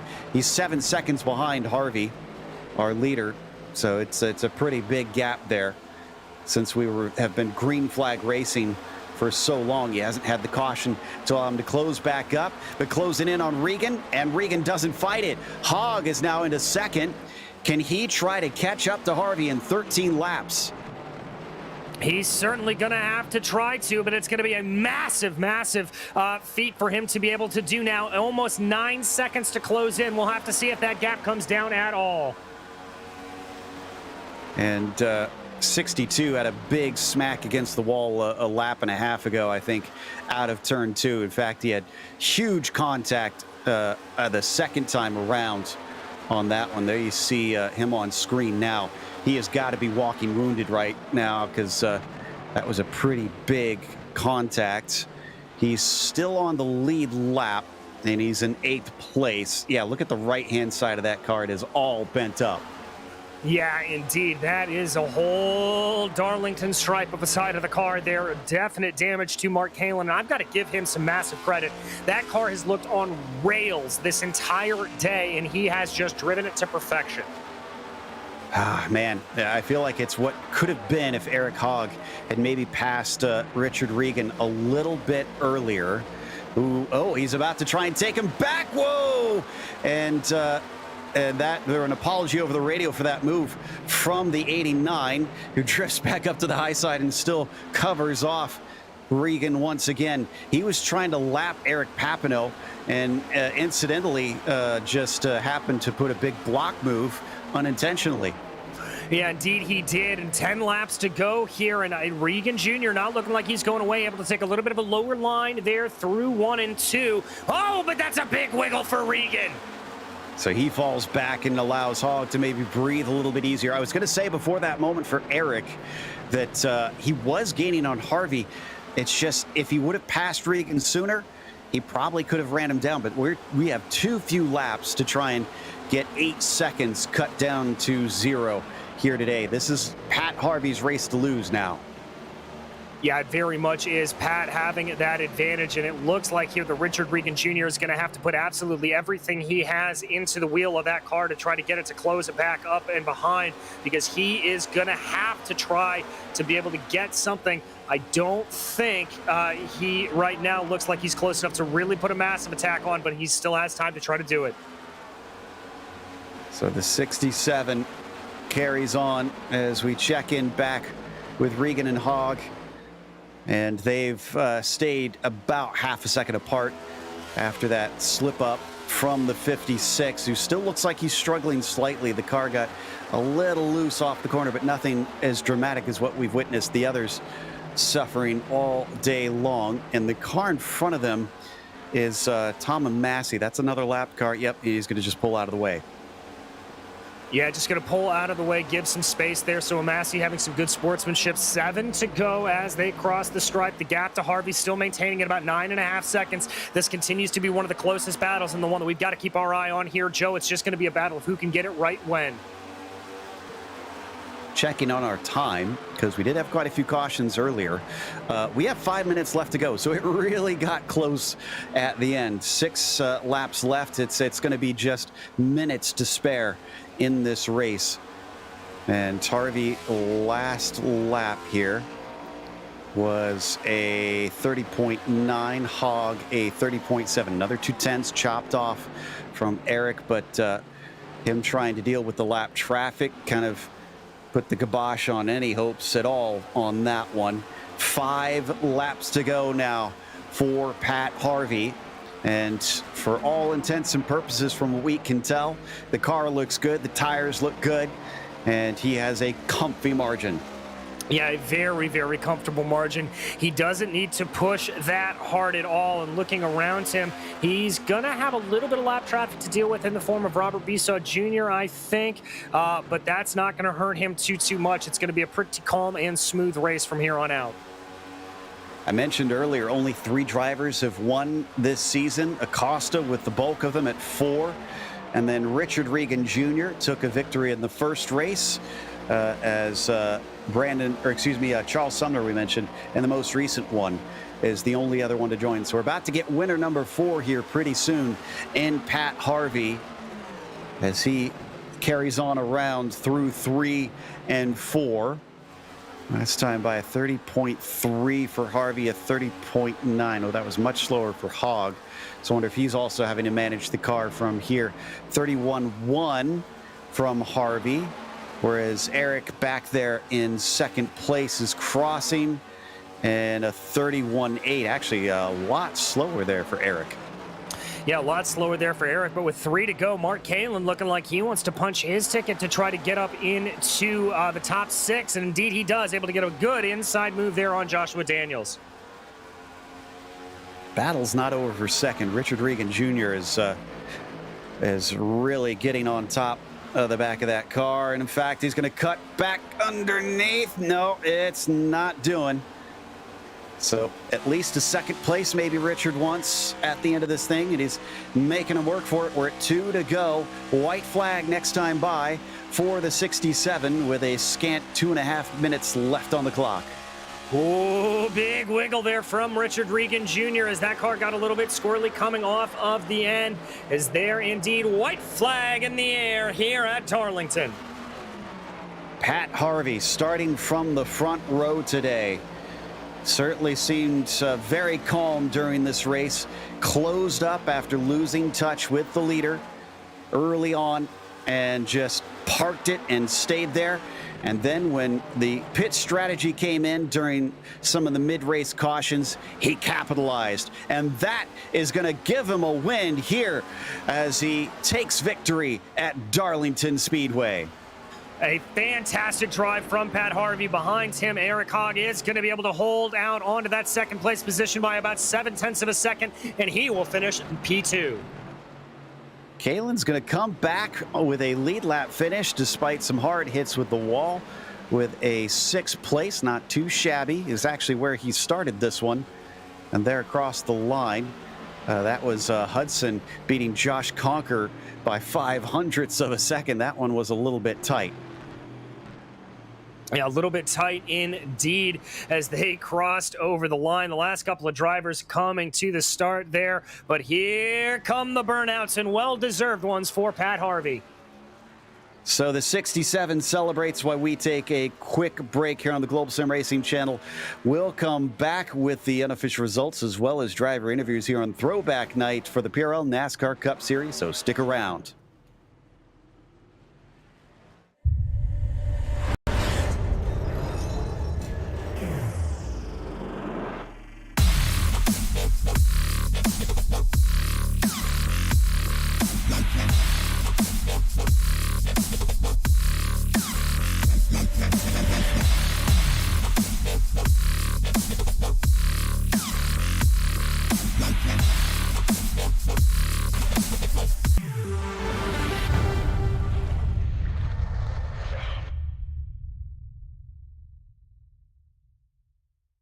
Hey there, I'm Nicholas Dubois, co-founder of Advanced SimRacing. We are a Canadian company. So what we did here today is for a real petrol head. He's really passionate about cars, as you can see behind me. We did a turnkey solution for him based on his needs. We try to gather as much information as we can on our client. And like we did today, we install a D-Box system. We install ultra-wide cube control steering wheel. We try to provide the best quality for your budget. So let's say if you want a budget of 10 grand, we're gonna give you something that's the best for 10 grand. If you want 20 grand, then we always try to stay within your boundaries. We do try to make it as easy as possible. So the client, once we install everything, it's pretty much gonna be a turnkey. So he's gonna press start on his computer, and right after, we'll try to explain everything, how it goes, how it works, and then he's ready to go. Our aluminum is from USA, treated in Canada, cut in Canada. So we do sand all our aluminum piece just to make sure the powder coat sticks to it. And that's one of the reasons why we use powder coat, is to make sure you have the best aluminum finish in the industry. And our quality is beyond what you can get with any other competitors right now. We are really, really passionate about all the gear, all the cockpits, all the sim hardware, and that's why we want to create something that's really going to reflect our passion into our product. Come visit us at advancedsimracing.com You can always reach us. If you have any questions, you can call us, you can text us, you can go on Facebook, like our page, ask us questions over there, and we'll make sure to answer every questions there is. We are very passionate about what we do, and we try to make it as easier for you to go into the sim racing world, because there's a lot of gear, there's a lot of options, but let us guide you through your process, and let's hope you'll be an advanced sim racing customer.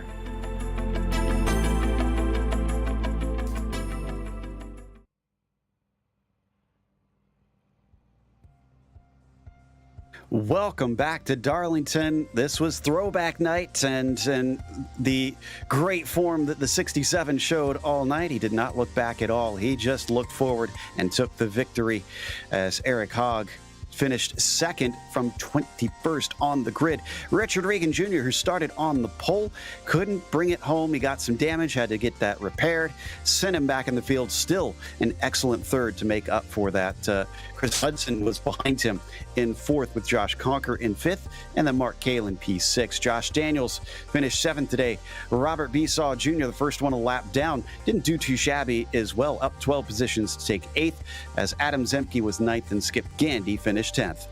In 11th, it was Waldo Walden, followed by Michael Witt, with Scotty Johnson, Abner Acosta 2 laps down. Charles Sumner behind him in 15th, with Eric Papineau 2 laps down as well. Tom Massey was 3 laps down. And then we get into the drivers that had a very rough day out there. Bobby Aaron Anderson, Corey Precker, and Lou Christian, with McDonald, Glover, Dinkle, and Graves DNFs on the day. And it looks like we've got our winner ready to talk to us, the driver of the 67, Pat Harvey, here today. And as we pull him in, love to hear his thoughts over the course of this race, because definitely 2 distinct parts for it. Pat, the first part, it looked like you were just kind of hovering around Richard Regan Jr., and then once you had the lead, it looked like you had no intentions of ever giving it up. Yeah, I had... The first run, I was pretty surprised. I didn't really know where I was going to stack up, and then I was kind of hanging around. I couldn't get around him. Kept trying to get under him under 3 and 4, but couldn't do it. But yeah, then I think he must have slipped up in the pits or something. And once I was out front, I wanted it to go caution free, and I felt pretty good after that. So that was fun. It looked pretty good, and it was fascinating as well, seeing the caution-filled first half, and then suddenly a lot of green flag laps in the second half. But so many drivers were running into trouble with the cars getting loose on this fixed setup. How did you mitigate that? Because it seemed rare that we saw you ever having any big moments. I feel like kind of backing the corners up and letting off way earlier than you felt like you needed to was kind of my thought process, and somehow that would let me get back to throttle sooner, but also I didn't really get too out of shape. But yeah, backing the corners up helped a ton. I'd say so. But you've become our 4th different winner this season, after it seems Acosta's been hogging most of it. Well, back-to-back races where he didn't manage to win. Can you and the other drivers keep beating him back finally? I hope so. I mean, I love Abner, but I am tired of seeing Abner win. This felt good. I've been trying to win one of these things for like 2 years now, so this feels good. So I feel like we got some momentum. Hopefully we can keep it going. Well, congratulations. It was well-earned. You ran a magnificent race. Anybody who helped make it happen? Thank you so much. Yeah, SGE teammates, we're a great team. And then my grandma, Mammy, she watches every race. So shout out Mammy. And then my wife and my dog here at home, my pit crew, and you guys and the league for putting this on. This is great. Well, thank you very much. That was Pat Harvey, your winner here today from the front row to victory lane. And the man we've been wanting to talk to, DJ, has caught up with Eric Hogg, who seems to have the pace, even if he didn't qualify. Eric, yeah, we've got to ask you, my friend, that pace looked electric there. That was some amazing racing moves you were able to throw off.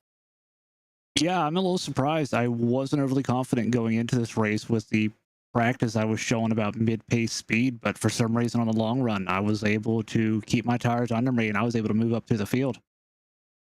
About when did you start to figure it out? I mean, was it just kind of in the middle of one of those longer runs, or yeah?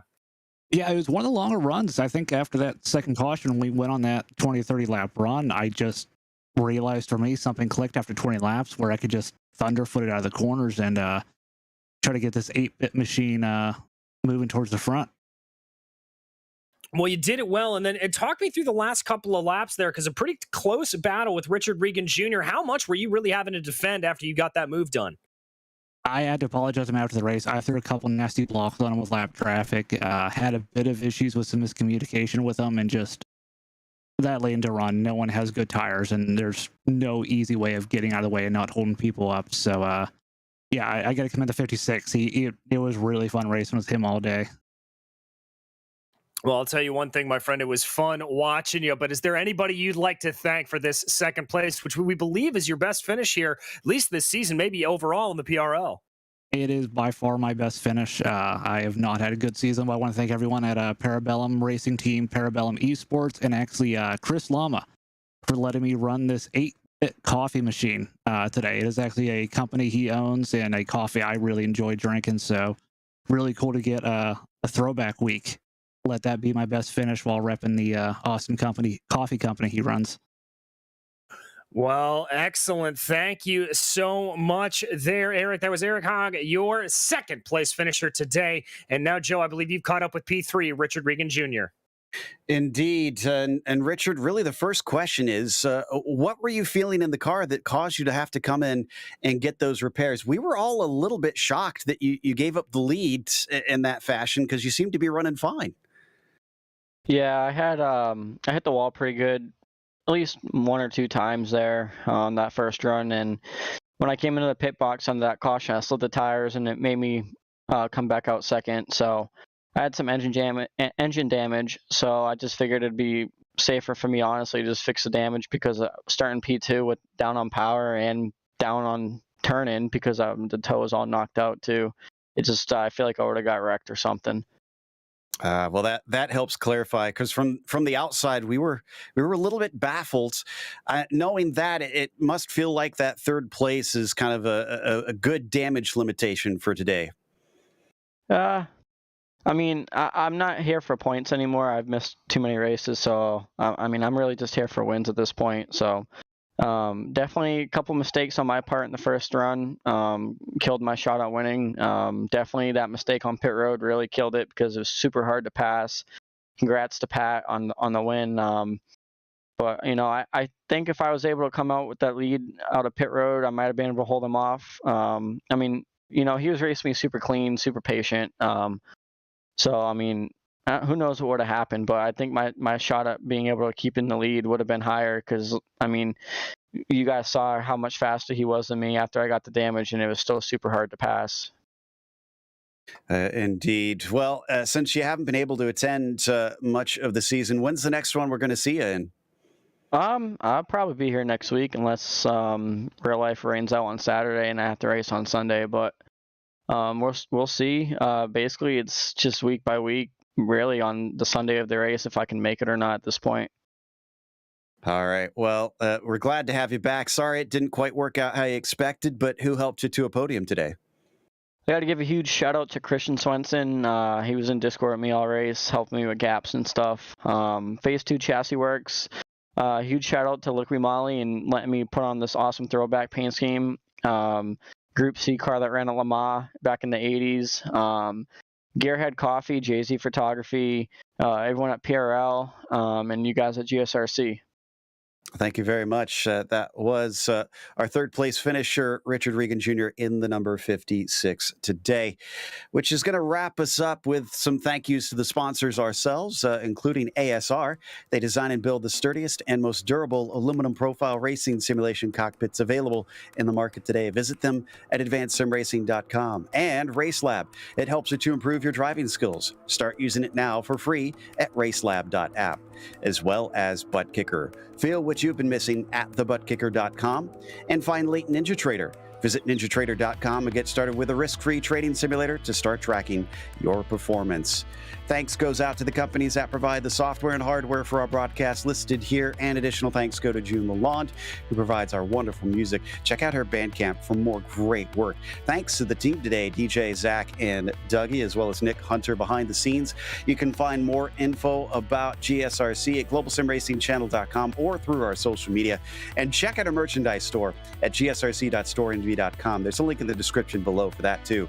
Don't forget to subscribe to our YouTube channel so you don't miss a moment, because the next race we're covering is going to be at Texas, Sunday, May 22nd at 8:30 p.m. Eastern. The drivers will have another race next week. That'll be at Kansas. Unfortunately, we're not able to cover that, but we have upcoming races for other series listed on the screen. So check those out and mark them down on your calendar. Until next time, race clean, race hard. We'll see you on the track.